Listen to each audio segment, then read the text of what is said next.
మొన్నటి ఆపరేషన్ సింధూర్ టైంలో మనం పాకిస్తాన్పై ప్రయోగించినటువంటి క్షిపణులు లేదా ఆయుధాల సంఖ్య ఎంత ఉంటుంది? జస్ట్ ఇమాజిన్ చేయండి.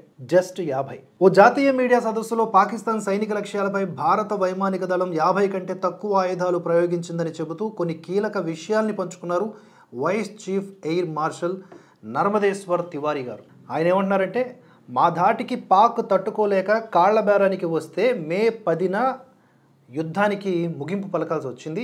మే 9, 10 తేదీల మధ్య పాక్పై జరిపినటువంటి దాడుల్లో భారత వైమానిక దళం పూర్తిగా ఆధిపత్యం సాధించగలిగింది. అత్యంత ఖచ్చితత్వంతో పాకిస్తాన్లోని ఉగ్రస్థావరాలపై భారత వైమానిక దళాలు విరుచుకుపడ్డాయి. దాయాది దేశం కాళ్లబేరానికి వచ్చింది. అందుకు భారత వైమానిక దళం 50 కంటే తక్కువ ఆయుధాలనే ప్రయోగించింది. యుద్ధాన్ని ప్రారంభించటం సులభమే, కానీ ముగించటం మాత్రం అంత సులువైన పని కాదు. ఈ రెండూ చేసింది భారత్. యుద్ధాన్ని దృష్టిలో పెట్టుకొని బలగాలను సంసిద్ధంగా ఉంచాం. ఎలాంటి విపత్కర పరిస్థితుల్లోనైనా ఎదుర్కొనేలా ప్రణాళికలు రచించాం. ఆపరేషన్ సింధూర్తో పాక్కు గట్టిగా సందేశం పంపించాం. ఈ ఆపరేషన్లో హతమైన ఉగ్రవాదులకు పాక్ ప్రభుత్వం అంత్యక్రియలు నిర్వహించినటువంటి దృశ్యాలను కూడా మనం చూసాం.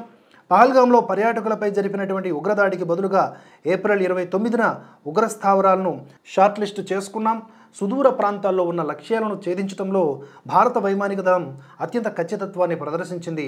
శత్రు లక్ష్యాలని ఛేదించడానికి ఇటువంటి దీర్ఘ శ్రేణి మిసైళ్లను ఉపయోగించడం ప్రమాదకరం, కానీ ఇండియన్ ఎయిర్ ఫోర్స్ ఈ మిషన్ను పరిపూర్ణతతో అమలు చేసింది.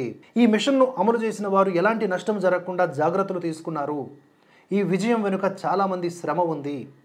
అయితే ఉగ్రవాద మౌలిక సదుపాయాలపై భారత్ దాడులు నిర్వహించిన తరువాత పరిస్థితిని తీవ్రతరం చేయకూడదని భారత్ పాక్కు తెలియజేసింది. కానీ పాక్ ఏం చేసింది?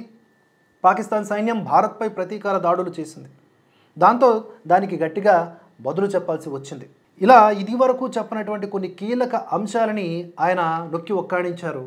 దీంతో భారత్లో ఉండి పాకిస్తాన్కి అనఫిషియల్ స్పోక్స్ పర్సన్స్గా ఉన్న వాళ్ళందరూ చాలా డీప్ స్ట్రెస్లోకి మరోసారి వెళ్ళిపోయారు.